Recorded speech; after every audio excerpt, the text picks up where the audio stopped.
Minum air hangat bisa selamatkan nyawa. Sekelompok dokter Jepang menegaskan bahwa air hangat adalah 100% efektif dalam menyelesaikan beberapa masalah kesehatan seperti migrain, tekanan darah tinggi, tekanan darah rendah, nyeri sendi, peningkatan dan penurunan detak jantung secara tiba-tiba, epilepsi, menghilangkan kadar kolesterol, batuk, ketidaknyamanan tubuh, nyeri gout, asma, batuk terus-menerus, penyumbatan pembuluh darah, penyakit yang terkait dengan uterus dan urin, masalah perut, nafsu makan yang buruk, juga semua penyakit yang berkaitan dengan mata, telinga, dan tenggorokan.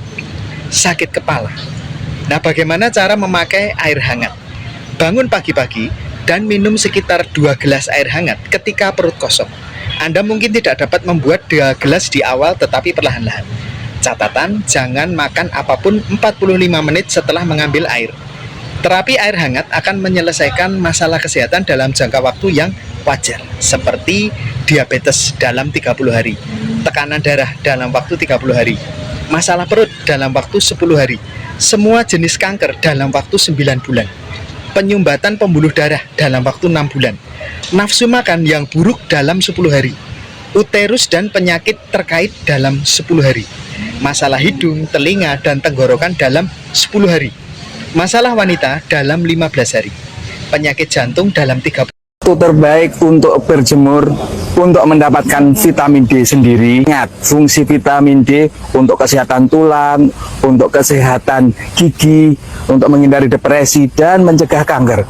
Dan ada satu manfaat lagi yang boleh nanti saya terangkan, ya. Waktu terbaik adalah untuk mendapatkan ultraviolet B. Ultraviolet B, jika kita berjemur antara jam 9 dan 10, sekitar 20 menit saja. Jika kita berjemur jam 10 sampai jam 12, maka kita cukup 7,5 menit saja. Apa manfaat lain dari vitamin D? Untuk mencegah pusing dan vertigo. Kalau orang yang tidurnya jamnya dibalik gimana, Dok? Hancur pasti, tuanya hancur. Masa tuanya hancur. Biasanya hancurnya dikarenakan di saat malam itu kan recovery berjalan maksimal. Ada melatonin, ada recovery tubuh-tubuh yang rusak. Jadi gini, ketika kita aktivitas di siang hari, itu kan hormon kita ada siklus amplitudonya. Di saat malam tuh kan ada beberapa hormon yang turun, ada yang naik. Nah, di saat malam tubuh kita tuh energinya difokusin untuk mengganti sel-sel tubuh yang kelelahan di waktu siang. Bisa gak terjadi di siang? Tidak. Walaupun kamu membuat kondisi kamar super gelap, itu tidak. Dan akhirnya semakin tua, tubuh kita degeneratif. Sel-sel rusak yang gak seperti itu akan menumpuk dan akan menjadi karsinogenik. Makanya orang yang begadang terus-terusan, begadang itu beda sama kurang tidur. Begadang tuh bener-bener gak tidur. Beda ya. Jadi ada yang bilang, "Dok, saya begadang jam 1." Itu bukan begadang, tolol. Itu namanya kurang tidur.